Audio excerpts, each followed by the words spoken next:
the untethered jailbreak. That's the gist of it, and if you want instructions on how to avoid the update, as well as how to maintain your device's jailbreak through iOS 8.1.3 and future updates, I will actually have an annotation on the screen now to my recent coverage, as well as a link to it down below in the more info. Again, I highly recommend watching that for everyone. And with that said, let's go ahead and switch over and get more in depth. So today, in a rather devastating blow to the jailbreak community, albeit a foreseen one, Apple issued iOS 8.1.3, the third incremental 8.1.x update, succeeding both 8.1.2 and 8.1.1 to the general public.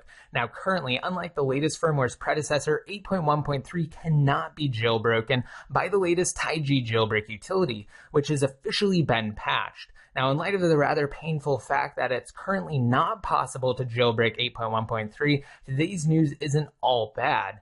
As with past iOS 8 and iOS 7 updates, in addition to being available through Apple's over-the-air, commonly referred to as OTA for short, update option, 8.1.3 can be downloaded and installed via iTunes. However, while it's possible for any device supported by iOS 8 to update to 8.1.3, it's of the utmost importance that current jailbreak users avoid today's new firmware at all costs. The new 8.1.3 update is a minor release. We also have confirmation from Apple that several of the vulnerabilities exploited by TyG are patched in iOS 8.1.3. And as of now, without an update to either TyG or Pangu, it's not possible for any device to jailbreak 8.1.3 untethered when utilizing the latest jailbreak utilities. Now, looping back to the firmware itself, as suggested by iOS 8.1.3's release notes, the firmware simply rectifies minor bugs, including an issue that prevented select users from entering their Apple ID password for FaceTime and messages,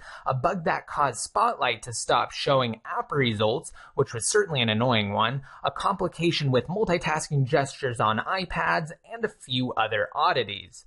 Now, in other words, as far as iOS 8.1.3 is concerned, the update is relatively small, carries a slightly revised build number over 8.1.2, and is intended to improve a number of smaller issues present in iOS 8.1.2 and earlier iterations of iOS 8.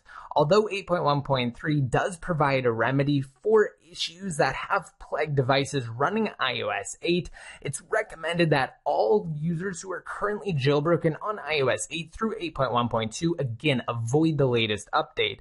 And while it's definitely going to sound redundant, I simply cannot stress how important it is for those of you who are jailbroken to avoid iOS 8.1.3, as neither TyG, Pangu, nor PP will function on the firmware as things currently stand. Now again, as I mentioned before, if you guys are interested in how to maintain your device's jailbreak, then just be sure to watch my recent video. It does include some really useful and helpful tips. Now, to summarize, several vulnerabilities utilized by TyG have been patched in iOS 8.1.3, namely the primary kernel exploit, and it's anyone's guess which team will release the next jailbreak utility, but they could very well opt to wait for iOS 8.2, seeing as it's both the next major iteration of iOS 8 and rumored for release sometime in March alongside the forthcoming Apple Watch.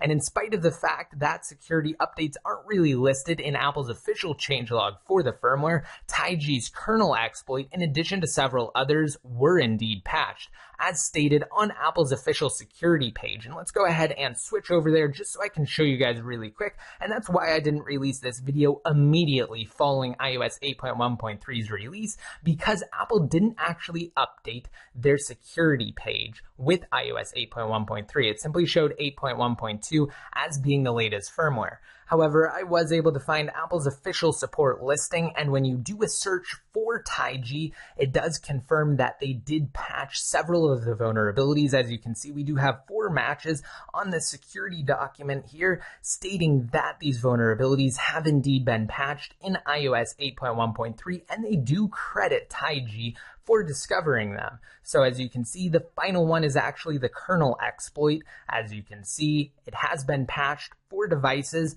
being the iPhone 4S and later. So every single iOS device running iOS 8.1.3 does have this new kernel exploit patch, meaning it cannot be utilized again for 8.1.3 and future iterations of iOS 8 like 8.2. So keep that in mind. This is not just another simple update like 8.1.3 8.1.2 was because it does patch the jailbreak. So Taiji will not be releasing a jailbreak utility in less than 24 hours like they did for iOS 8.1.2. I will keep you guys completely updated along the way though, so if you aren't already subscribed, just be sure to hit that subscribe button down below next to my channel name if you're on the main page for this video, and from there you will be updated immediately when a new jailbreak utility is available, as well as new updates pertaining to the development of such a tool. Also, if you guys want to be updated even more frequently, then just be sure to like me on Facebook and follow me on Twitter. I will also keep you guys updated of all Apple products